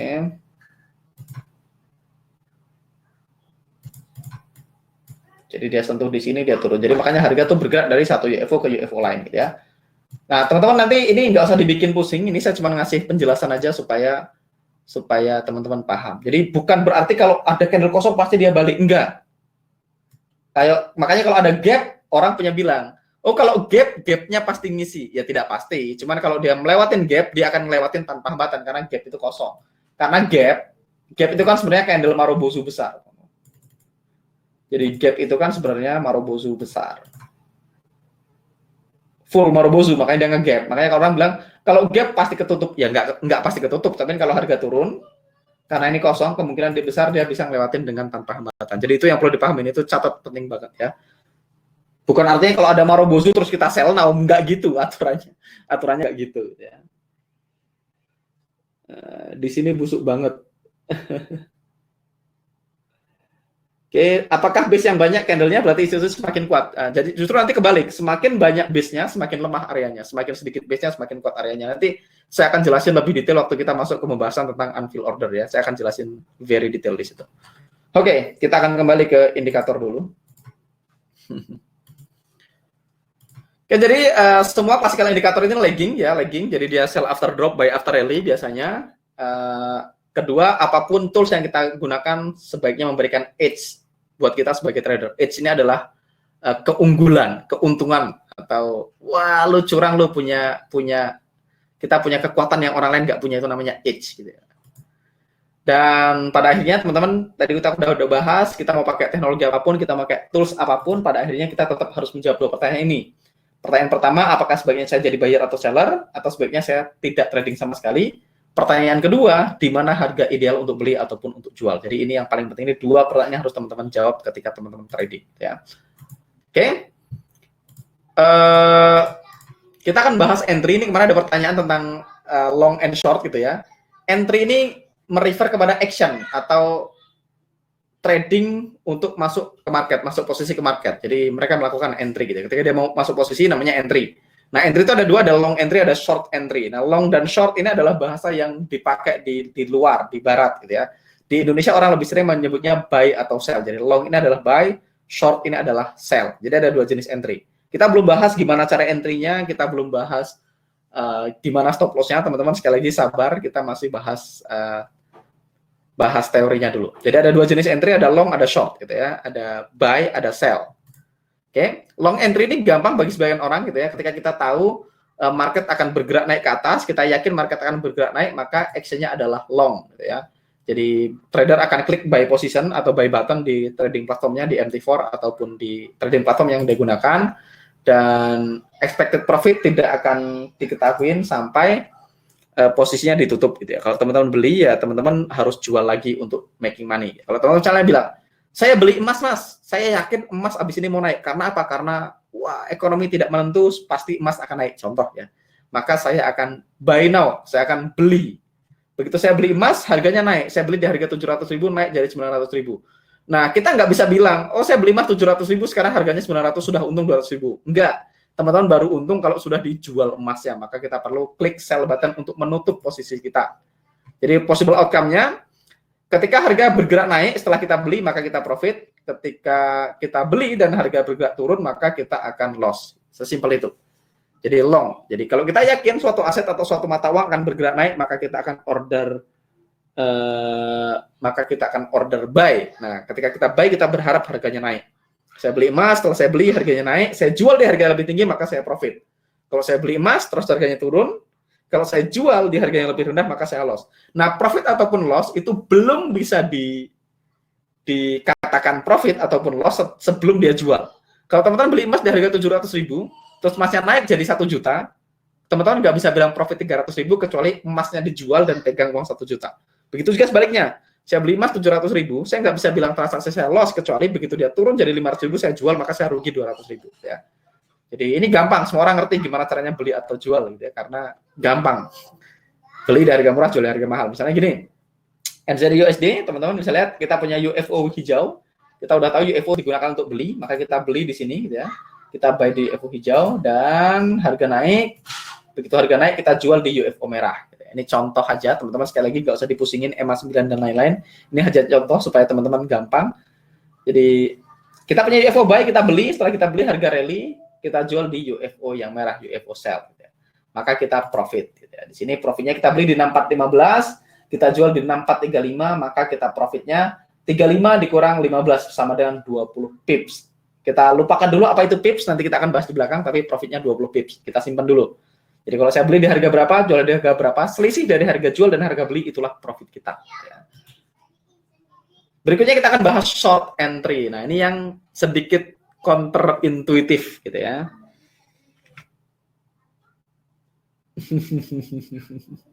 Ini leverage nanti kita akan bahas ya. Nanti kita akan masuk ke pembahasan tentang leverage nanti ada gitu ya. Nah, short entry adalah trading ketika trader berusaha make money ketika marketnya bergerak turun. Jadi ketika marketnya bergerak turun, maka dia akan melakukan sell. Nah, ketika dia sell, maka profit atau loss-nya tidak bisa kita ketahui sampai dia beli balik, gitu ya, sampai dia klik buy button. Possible outcome-nya setelah dia sell, harga turun, maka kita profit. Setelah kita sell, harga naik, maka kita loss, gitu ya. Jadi ini yang counterintuitif. Nanti saya akan jelasin, teman-teman. Tapi bagaimana caranya kita jual sesuatu yang kita nggak punya? Ini kemarin siapa yang nanya ini ya? Yang nanya, Mas, gimana caranya kita sell? Kan kita nggak punya barangnya, terus gimana caranya sell, gitu ya?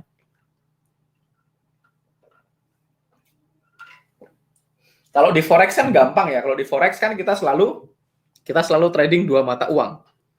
Jadi kalau saya balik ke ini aja lah GBP USD biar nggak usah ganti-ganti chart. GBP USD kan dua mata uang, terdiri dari GBP dan USD. Jadi kalau di forex sebenarnya setiap kali kita buy kita juga sell. Kita selalu buy dan sell secara bersamaan karena dia pair atau pasangan. Detailnya nanti kita akan bahas di belakang. Ini Mas Farid yang nanya.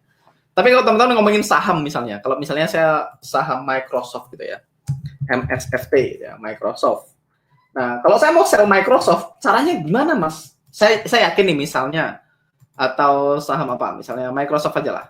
Atau kemarin sahamnya misalnya ya Microsoft aja. Tetap aja Microsoft. MSFT gitu ya. Saya tahu, saya yakin nih Microsoft sekarang, saya akan gedein biar gampang dibaca. 40. Saya yakin Microsoft akan bergerak turun gitu ya. Kalau saya yakin Microsoft akan bergerak turun gitu ya, maka action saya adalah saya akan sell Microsoft. Saya akan sell di harga yang lebih tinggi. Setelah itu saya akan buy back. Di harga yang lebih murah, maka saya akan profit. Kalau saya jual di harga, let's say biar gampang ya, saya pakai rupiah aja, harganya nggak segitu, saya gampang. Saya jual di 10.000 gitu ya, RP 10, supaya teman-teman kebayang. RP 10.000 gitu ya, dan saya jual di harga 10.000, kemudian harga turun, saya buy back di harga 8.000.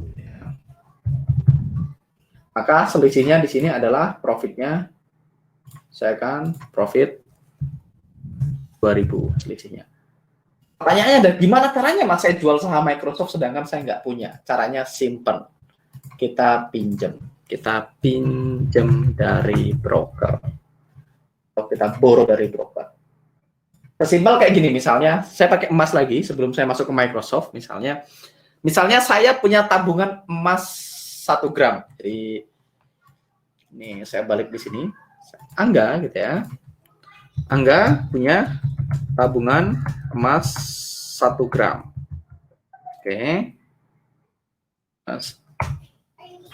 Mas Farid yakin gitu ya. Harga emas akan turun gitu ya. Ini karena nama Mas Farid ini salah ketik lagi. Jadi Mas Farid yakin harga emas akan turun. Oke, Angga punya tabungan emas 1 gram. Emas 1 gram ini LM gitu ya, teman-teman. Ini logam mulia, LM 1 gram. Saya punya LM 1 gram gitu ya. Jangan pakai saham ABC. Jadi, biasanya saya selalu pakai saham ABC. Hari ini kita tidak saham ABC.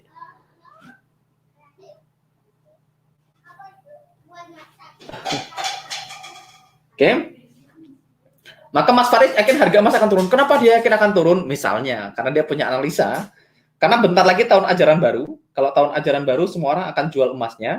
Begitu orang semua jual emasnya, harga emas pasti turun. Itu analisa Mas Farid. Maka Mas Farid bilang ke saya, Mas Angga, gitu, boleh nggak saya pinjam emas?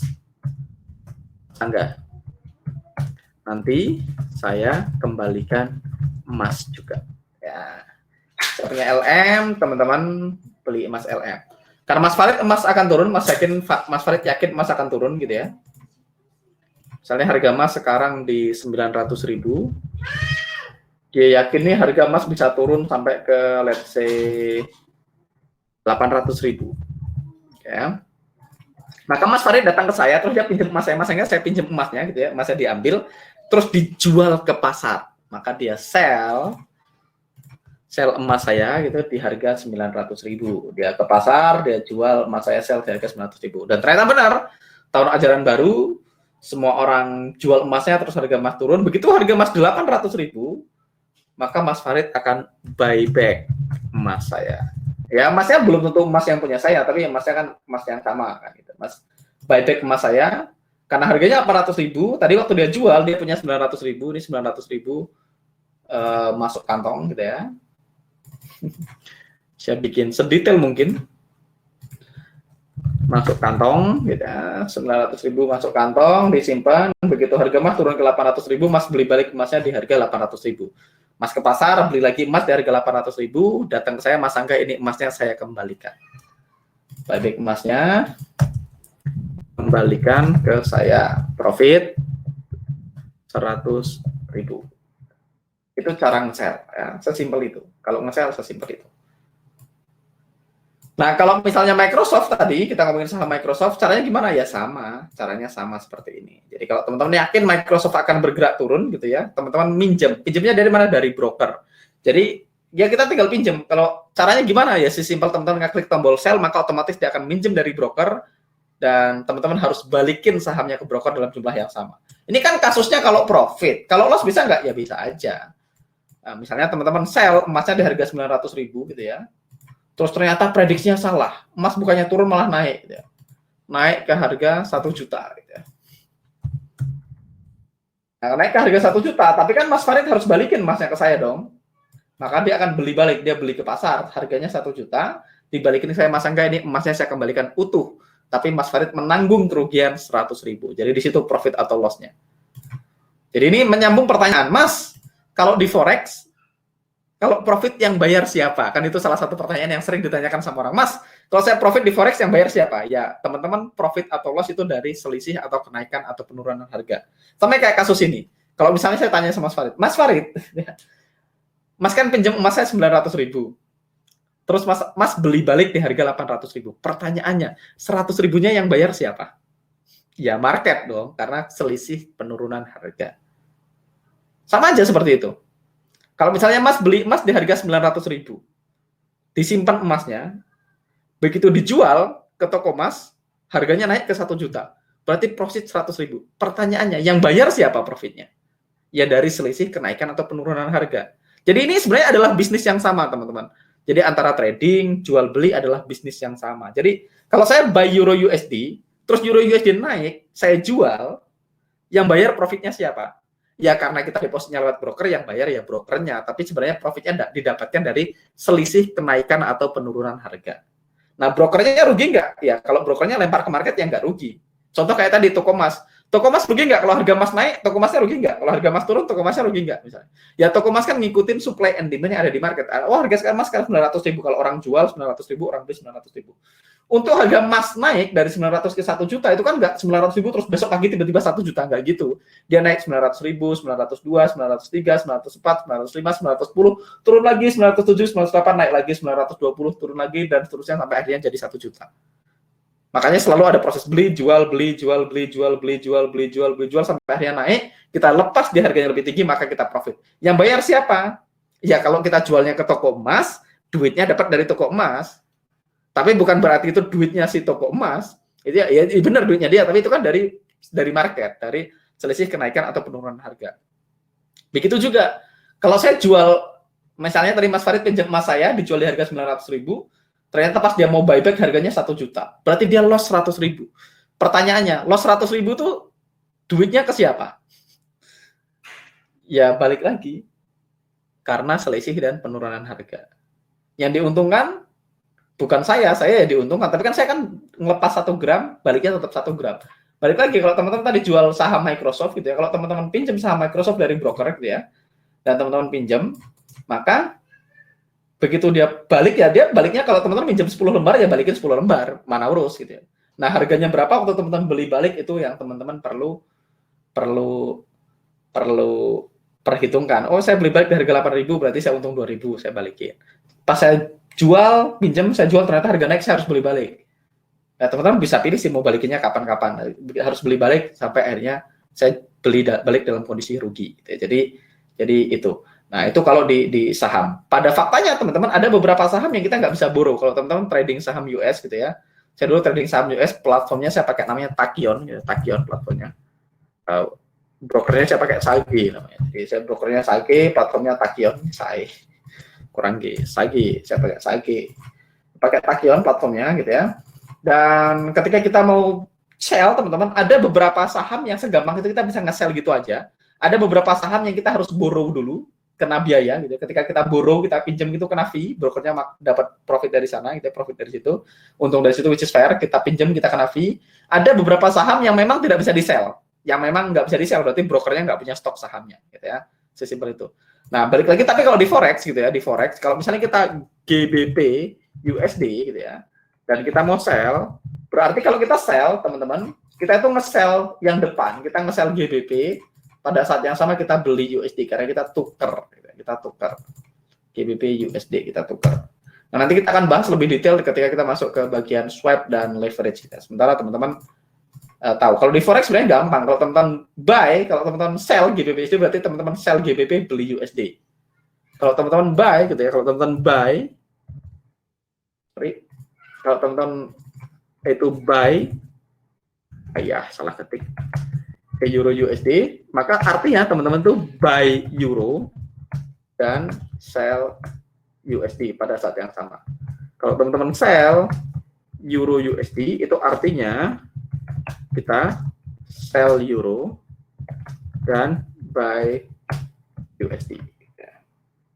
Jadi kalau di Forex, sell itu simple karena kita selalu buy dan sell secara bersamaan. Jadi kalau di Forex, nge-sell GBP USD itu simple ya, walaupun nanti akan imply pinjam dan juga kita akan kena swap dan segala macam, nanti akan ada pembahasannya di belakang ya. Tapi mudah-mudahan teman-teman sekarang sudah tahu dari mana, gimana caranya sell gitu ya. Kita pelan-pelan aja, go to basic nggak apa-apa. Kalau teman-teman pengen lebih ngebut, teman-teman nonton replaynya batch 1 gitu ya. Oke, saya akan cari jawab pertanyaan Mas Han Cokro, Jokro. Ini baru kejawab Mas, ternyata benar yang saya pikir. Saya kira kalau sell GBP USD sama aja kita sedang buy USD kalau kita sell GBP. Iya, sell GBP USD berarti sell GBP dan buy USD bersamaan.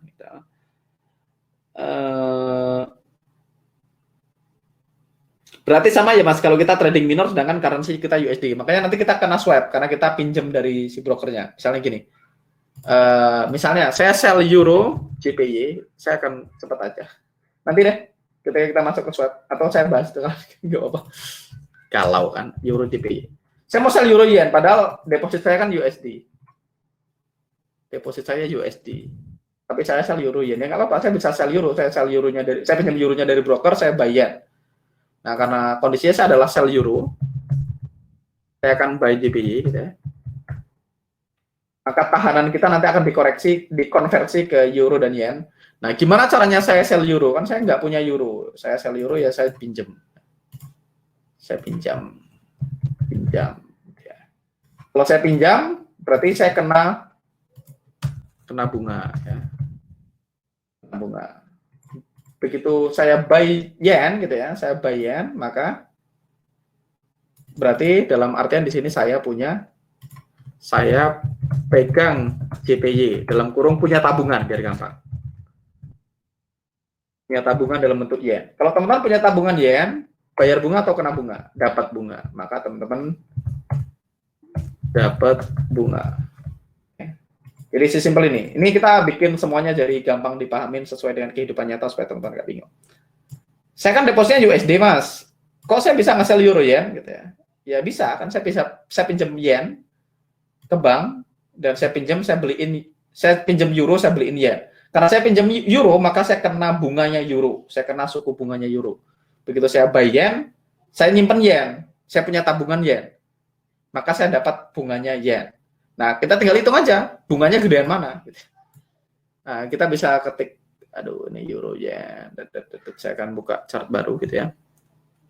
Nggak apa-apa, anggap aja misalnya biar gampang, Misalnya euro bunganya let's say 0,8% per tahun gitu ya. Bunganya 0,8%. Sedangkan yen bunganya misalnya lebih murah. Yen bunganya cuma let's say 0,3 gitu ya. Ini contoh aja teman-teman biar gampang. Maka teman-teman tahu, teman-teman sell euro maka kena bunga 0,8 karena teman-teman minjem euro, maka teman-teman bayar bunga 0,8. Karena teman-teman pegang yen, pegang JPY, maka teman-teman dapat bunganya 0,3. Teman-teman kena bayar bunga 0,8, dapat bunganya 0,3, maka teman-teman kena spread negatif, kena swap negatif karena teman-teman harus bayar selisihnya, swapnya negatif. Kalau misalnya dibalik gitu ya, misalnya teman-teman sell euro misalnya bunganya 0,3 gitu ya, yennya 0,8. Kalau teman-teman sell euro, teman-teman pinjem euro, kena bunga 0,3, simpen yen, kena bunga 0,8. Maka teman-teman swapnya bisa positif. Saya akan bahas lebih detail swap nanti di belakang, tapi teman-teman sebagai gambaran bahwasanya buy dan sell itu bisa dilakukan di forex. Broker juga nyetok banyak mata uang ya. Kalau brokernya nggak nyetok kan dilempar ke liquidity provider, Mas. LP itu kan bank. Jadi LP itu bank. Karena dia bank ya, dia punya banyak mata uang. Oke.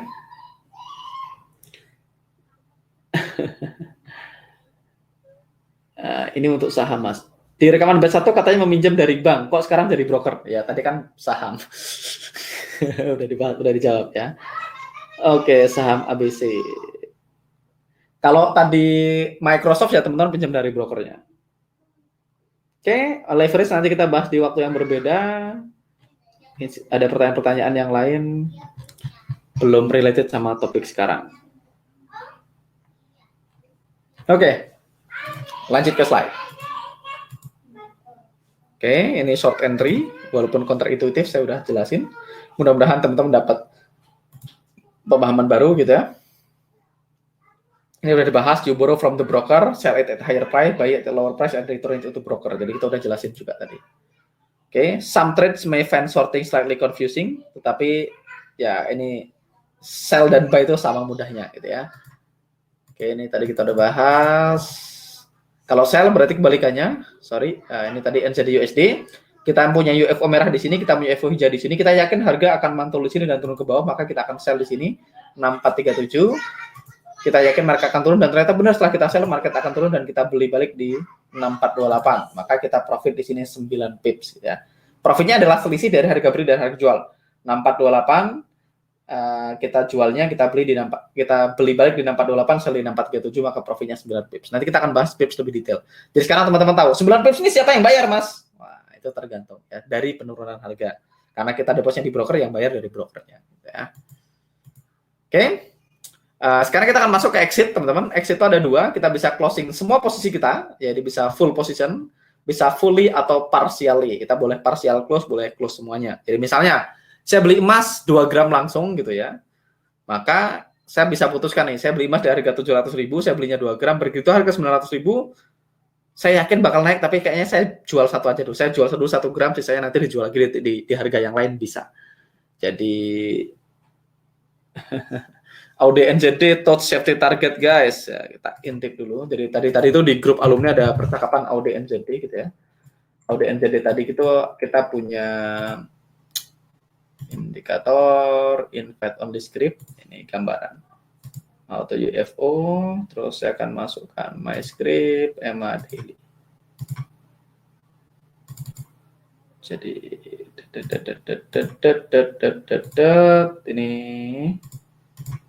ini nggak apa-apa nyicil gitu ya. Jadi tadi ini adalah area kita punya area UFO ya, ini area UFO-nya, UFO hijau di sini. Dan kita UFO buy di sini, kita punya area di situ ya, kita safety target. Nah, ini asalnya berapa? 39 dikurang 534 gitu ya. Itu 59 tambah 2 61. Oh, belum Mas, belum safety target ya. Hampir safety target. Kecuali teman-teman entry-nya lebih dalam gitu ya, entry-nya di sini safety target udah. Kalau teman-teman entry-nya +2 berarti belum safety target, tergantung entry-nya di mana gitu ya. Tapi ini adalah areanya. Alright. Kita kembali ke slide ya. Exit. Jadi exit ini boleh sebagian, boleh seluruhnya gitu ya. Ada dua tipe exit. Pertama exit for loss, exit for profit. Jadi teman-teman bisa aja keluar dari posisi dalam kondisi loss, bisa juga dalam kondisi profit. Di dalam all case, exit itu harus klik kebalikannya. Kalau kita nge-sell berarti kita harus klik buy, kalau kita nge-buy berarti harus klik sell. Kalau saya jual berarti saya harus beli balik, kalau saya beli saya harus jual untuk tahu itu profit atau loss gitu ya. Nah, di trading nanti kita pakai bracket order, kita pakai stop loss, pakai TP, jadi kita nggak perlu ngeklik buttonnya gitu ya. Kita pakai teknologi gitu ya.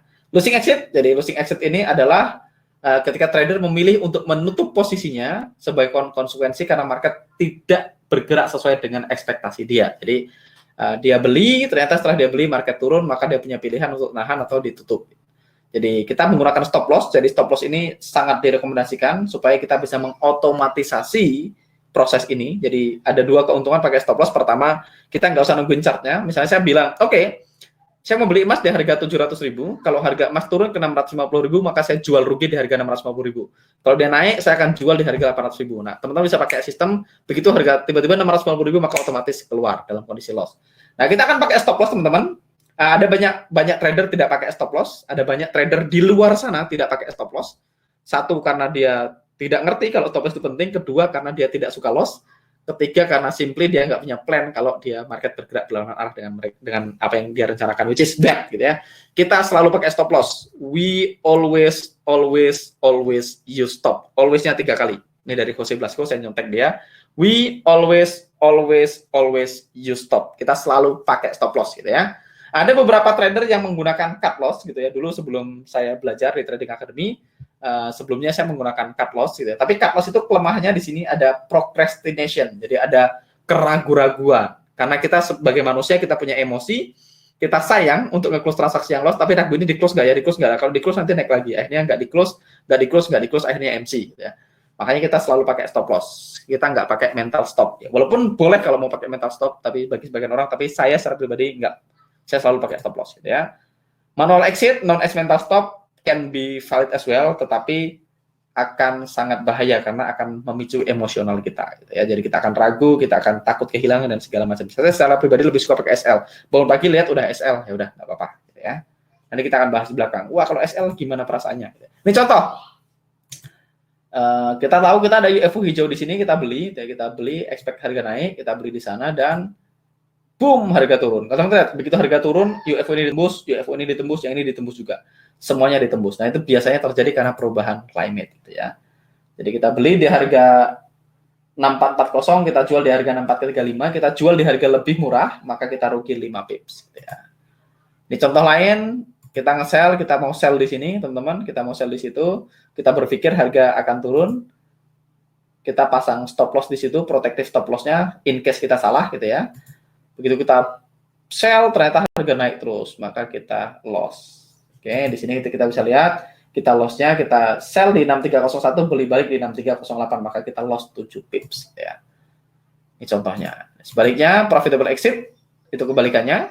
Ketika trader memutuskan untuk close posisi ketika market bergerak sesuai dengan analisa kita. Kita bisa close sebagian, namanya scaling out, atau partial close, atau boleh close semuanya juga boleh. Kita boleh close bagian di safety target, nanti close semuanya di final target. Gitu ya. Jadi misalnya kita bisa scaling out, kita bisa untuk risk management purposes, ya, jadi untuk tujuan risk management, kita pakai safety target, kita bisa quickly remove setengah posisi untuk menghilangkan risknya, selanjutnya sisanya kita tahan sampai ke final target. Gitu ya. Jadi scaling out ini valid kalau kita pengen mendapatkan larger market move. Gitu ya. Jadi kayak misalnya tadi, misalnya kita beli, kita balik ke contoh tadi Audi NZD gitu ya, Audi NZD. Oh, sekarang udah safety target gitu ya. Kenapa auto UFO-nya tidak muncul? Munculkan lagi kon. Oke. Misalnya tadi kita beli gitu ya. Saya beli di sini, teman-teman, saya beli di garis hitam, saya punya protective stop loss di bawah sini di 34 gitu ya. Saya beli di sini terus harga naik gitu ya. Teman-teman bisa lihat harga naik dan touch sini safety target, misalnya saya punya risk 1%, ini saya punya risk 2% per transaksi, bergampang 2%. Jadi ini kenapa saya beli, kalau teman-teman lihat nanti teman-teman bisa tahu, oh ini saya beli karena misalnya saya rubah ke daily 1D. Ini kepalangan, karena ini tadi juga yang lagi dibahas di grup alumni ini, dari tadi teman-teman alumni lagi bahas AUDNZD. Scan indikator, invite only script, auto climate, salah klik. Oke, auto climate gitu ya. Sekalian kita praktek teman-teman, praktek colongan gitu ya. Jadi pertanyaan pertama yang harus dijawab adalah apakah sebaiknya hari ini saya jadi buyer atau jadi seller? Wah, kita lihat climate-nya hijau biru gitu ya. Climate-nya biru berarti sebaiknya kita jadi buyer. Climate-nya biru berarti sebaiknya kita jadi buyer. Dan current-nya 3, seharusnya biasanya kalau dia naik 6 candle berarti 3 dari 6, kita masih punya potensi 3 hari ke depan AUDNZD berada dalam up market gitu ya. Berarti kita mau jadi buyer, valid untuk jadi buyer gitu ya. Kita udah jawab pertanyaan pertama, sebaiknya jadi buyer. Pertanyaan kedua, belinya di mana? Spesifik kita mau beli di mana? Nah, kita bilang kita mau beli di mana, itulah tempat di mana kita menggunakan wait a second, menggunakan auto UFO untuk menentukan di mana kita mau beli ya. Saya akan matiin auto UFO-nya supaya nggak banyak chart ya. Maka saya akan beli di sini, nih garis hitamnya adalah angka beli saya beli di 7959, saya punya stop loss di 7340 gitu ya, 07340. Saya punya safety target di sini. Jadi kalau misalnya saya punya risk rate say 2% gitu ya, 2%, maka saya akan pecah menjadi 2. 1% ambil 1:1 gitu ya, safety target. 1% saya akan ambil final target. Nanti kita akan bahas final target secara lebih detail, teman-teman. Tapi intinya gini, ketika saya udah masuk kondisi sekarang, saya pecah 2. Karena saya entry buy 2% gitu ya di sini. Begitu hit garis biru, saya close 1%. Maka saya sudah profit 1%. Tapi saya masih punya 1% posisi running yang masih ada resikonya. Artinya kalau tiba-tiba harga balik arah gitu ya, balik arah dan kena stop loss saya, maka saya rugi 1%. Tadi saya sudah profit 1%, maka saya impas. Tapi kalau ternyata harga bergerak sesuai dengan analisa kita dan menuju final target, berapapun final target yang teman-teman gunakan, maka teman-teman bisa dapatkan profit yang lebih gede. Standarnya final target ada banyak caranya, salah satunya adalah kita gunakan rival UFO di common time frame, maka final target terdekat paling jauh yang kita bisa expect dari AUDNZD adalah di sini 1,0895. 1,0895. Jadi final target kita di sini ya. Rival UFO-nya. 1,0895, saya akan taruh ini di sini. Koordinat 0895. Jadi ini adalah final target kita. Jadi kalau udah kayak gini, udah sesi target kayak gini, kemungkinannya cuma 2 gitu ya. Teman-teman either harga balik arah kita stop loss berarti BEV, atau harga naik sampai ke final target kita dan kita profit gitu ya. Jadi either profit dikit atau either balik modal atau profit banyak sekalian ya. Oke.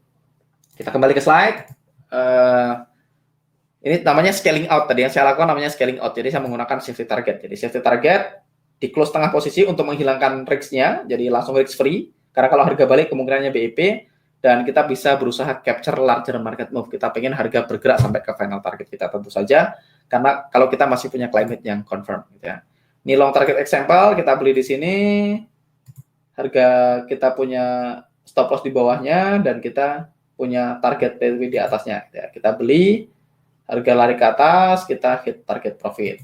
Nah, kita bisa lihat di sini, kita punya risiko 5 pips, kita punya TP 20 pips, maka ini RR-nya 1:4 gitu ya, 1:4. Kalau kita misalnya lihat tadi transaksi tadi AUDNZD, kalau saya belinya di 61 misalnya, 5961. Kalau saya misalnya belinya di 61, kita punya TP di situ. Kalau kita pengen lihat ini RR-nya berapa sih setup ini, saya bisa pakai tools ini di sini teman-teman. Ini namanya long position, saya tinggal klik di sini. Maka saya bisa masukin angka entry-nya. Entry 0761, stop loss 0734. TP-nya di 0895. Nah, teman-teman bisa lihat, kalau saya klik kayak gitu, teman-teman bisa lihat ini RR-nya adalah 1:4,96. Jadi 1:4,96 atau 1:5. Jadi kalau teman-teman buy risikonya 2% gitu ya. risikonya 2%, berarti kalau dia kemungkinannya cuma 3 gitu ya. Sekarang kita udah hit safety target, ya berarti kita udah profit 1%. Senario nya cuma 3. Senario 1, harga balik arah L gitu ya. L, maka kita BEP, harga naik kena final target, maka kita dapat tambahan profit ini tadi 1/4,9 gitu ya. Anggaplah 1/5, berarti kita dapat tambahan profit 5%. Plus, berarti 1% plus 4,9 ya, 4,9%. Dan total profitnya 5,9%. Jadi kita merisikokan 2% di sini untuk dapetin 5,9% kalau dia hit safety target. Atau kalau teman-teman nanti keluar somewhere di sini di tengah-tengah karena satu dan lain hal, misalnya nanti kita akan bahas, maka teman-teman profitnya akan lebih sedikit. Oke, gitu.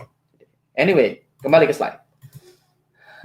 Ini contoh short target, kita sell di sini karena kita yakin harga akan turun gitu ya. Kita pasang stop loss-nya di atas jika harga bergerak berlawanan arah dengan goals kita, ekspektasi kita. Sekali lagi, jangan pusingkan buffernya, ini cuma contoh aja.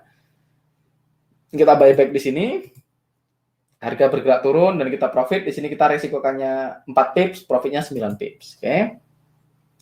Nah, teman-teman, besok kita akan bahas tentang market climate gitu ya. Kita akan bahas market climate. Kita belum sampai ke sana hari ini. Besok kita akan masuk ke market climate. Dan ya, besok kita akan masuk ke market climate. Jadi hari ini udah cukup, kita udah bahas short target, long target, dan mudah-mudahan itu menjawab pertanyaan-pertanyaan dari teman-teman semua. Oke, saya akan cek pertanyaan sebelum kita tutup sesinya. Kalau pengalaman Mas Angga, safety target mengurangi profit atau tidak ya? Safety target jelas mengurangi profit, tapi menambahkan kenyamanan. Jadi kita lebih damai hatinya, tapi jelas mengurangi profit. Karena kalau kita nggak pakai safety target, profitnya akan lebih gede. Tapi pada akhirnya nanti safety target perlu untuk kenyamanan, kedua untuk misalnya teman-teman trading yang correlated pair gitu. Kalau teman-teman bisa nonton di YouTube, teman-teman bisa ke YouTube, saya udah pernah bahas di YouTube. Habis ini teman-teman ngintip di YouTube ya. YouTube saya judulnya cara menggunakan safety target. Menggunakan safety target, teman-teman bisa nonton videonya di sini. Ini saya akan bahas di sini saya bahas tentang safety target, kelebihannya dan kekurangannya gitu ya. Saya akan bahas safety target. Ini saya udah kurus kayaknya. Oh ya, ini sudah kurus nih. Safety target, teman-teman bisa nonton di sini. Ini videonya di sini. Oke. Mas, yang ada di NZD TF55 ini bisa dibilang sebagai profit zone. Yang mana profit zone-nya? Ya, ini at least dari sini ke sini ini profit zone-nya. Kenapa dia bisa naik dengan gampang gitu ya? Karena turunnya Marubozu. Tapi kita mesti hati-hati, di sini ini ada area UFO. Ya, ini ada area UFO. Jadi makanya kita perlu keluar dulu di safety target karena ini kemungkinan akan sedikit menghambat kita gitu ya. Oke, saya akan bikin warna hitam aja. Jadi ini adalah area yang saya nyebutnya sebagai apa ya, speed bump gitu ya. Dia kemungkinan akan sedikit bermasalah di sini karena dia ada unfilled order. Tapi kalau candlenya hijau-hijau gini, ketika masuknya dia kayak gini, masuknya dia panjang kayak gini, ini good one, good rival ya, rivalnya oke. Hanya dia bisa ngelewatin ini dengan tanpa hambatan, at least 2 candle itu kan. Di ini oke. Nah, kalau saya aktifkan auto UFO-nya, saya pasti menemukan UFO di sini. Ada kan? Jadi kita punya UFO merah di situ. Kita punya UFO merah di sini. Ini akan jadi sedikit hambatan sebelum harganya. Tapi ini kita nggak perlu terlalu consider. Pertama, kita udah punya safety target. Kedua, karena ini counter climate. Ya, nanti kita akan bahas lain waktu. Oke, risk by money data itu sudah normal, Om. Soalnya kemarin sempat error. Masih error, Mas. Masih error. Masih error. Codernya lagi sibuk gitu ya. Kurus pakai ilmu di Kinobody ya, Mas. Kinobody itu saya pakai cuman untuk latihannya, tapi saya belajarnya bukan Kinobody, saya belajarnya Wildfit. Yang bikin saya turun berat badan adalah Wildfit. Teman-teman nonton di sini, getwildfit.com. Ya. Saya belajarnya di sini di Wildfit sama Mas Eric Edmits, gitu ya, sama dia nih, Mas Eric Edmits. Saya dietnya pakai Wildfit, latihannya saya pakai Movie Starbody, moviestarbody.com. Ini saya pakai ini. Di luar topik. Dietnya ini Wild Fit, olahraganya ini pakai Movie Star Body. Ini sama Mas Gregory O. Gallagher gitu ya. Dia harus bayar ke saya nih kayaknya. Candle panjang itu apakah akan selalu ada pairnya? Maksudnya apa? Candle panjang itu apakah akan selalu ada pairnya? Maksudnya gimana Mas Hendra Wijaya? Puas webinarnya 1,5 jam, bukan saya. John, kenapa Mas Audi NZD F5 bisa dibilang kalau udah dijawab? Mas, institusi atau YFU bisa ditembus tidak? Mantul apakah disebabkan oleh institusi atau retailnya banyak? Ya ditembus karena biasanya institusinya cancel. Kenapa dia tembus? Ya karena dia cancel. Ketika ya dia bisa aja cancel kan, dia punya pilihan untuk cancel. Jadi ingat institusi tadi nanti kita belum bahas, kita masuk ke unfill order, UFO itu bisa ditambahkan, bisa di cancel. Mas Angga, kalau final target belum sampai tapi kliennya sudah tidak confirm, kita akan bahas nanti di managing trade. Ya, ini kita akan bahas masuk ke managing trade. Ini akan agak panjang. Mas, kalau Audi NZD itu base-nya RBR atau DBR? RBR ya. Audi NZD ini RBR. Jelas rally, base rally. Kita bisa lihat harganya datang dari bawah. Gampangnya gitu, kalau harganya datang dari bawah dan dia keluar ke atas, maka RBR. Kalau udah harganya datang dari atas, misalnya mana ya? Yang gampang yang kelihatan gampang. Harga datangnya dari atas, keluarnya ke atas, maka DBR. Kalau kayak gini jelas RBR, gitu ya. Ada Eric STM DA2 nge-lag ya. Enggak apa-apa Mas, hilang expander sekali, loss totalnya Mas Duan pakai uang nasabah, jadi Mas Duan kan institusi. Mas close partial setengahnya kok ikut harga running ya? Maksudnya setengahnya ikut harga running apa? Maksudnya gimana Mas Edi Gunawan? Kan kita pecah jadi dua. Jadi kita nggak close tengah, kita langsung pecah jadi dua dari awal. Kalau kita close tengah bisa juga namanya partial close gitu ya. SL dengan damai. Alarm hidup. Webinar batch 2 direkamkah Mas, kok belum di-share ke FB buat ditonton ulang? Oke, rekamannya itu otomatis akan dikirim ke email, teman-teman. Jadi dalam 24 jam, kalau teman-teman mau lihat email yang hari kemarin, teman-teman harusnya udah dapat rekamannya. Rekaman yang hari kemarin akan dikirim dalam 24 jam, otomatis by system. Jadi setiap 24 jam teman-teman akan dapat replaynya. Oke. Ini tadi Mas Angga. Oke, kayaknya udah terjawab semua teman-teman. Thank you. Proksimalnya, distalnya lebar cocok enggak, Mas? Cocok atau enggak itu nanti tergantung dari balance teman-teman semua ya. Kalau lebar gitu ya. Kalau lebar banget itu nanti berarti profit zone-nya berkurang. Nah, ini teman-teman kalau teman-teman aliran geser SL boleh geser SL udah. Saya sih bukan aliran geser SL. Udah ada UFO baru. Udah masuk Mas ke email ya, oke. Berarti sudah ada di email. Jadi begitu teman cek email, maka replay hari ini akan dikirim ke email besoknya. Jadi ini otomatis by system supaya saya nggak perlu ngirim ke Facebook group lagi untuk batch 2. Jadi setiap hari akan ada replaynya. Jadi kalau teman-teman mau nonton replay yang hari ini, maka besok malam jam 24 jam teman-teman akan terima replay yang hari ini. Oke, thank you teman-teman semua. Thank you sudah hadir. Mudah-mudahan hari ini dapat pencerahan. Kalau teman-teman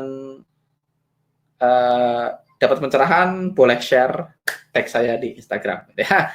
Saya Donanggar pamit dan sampai ketemu di live berikutnya. See you on another live.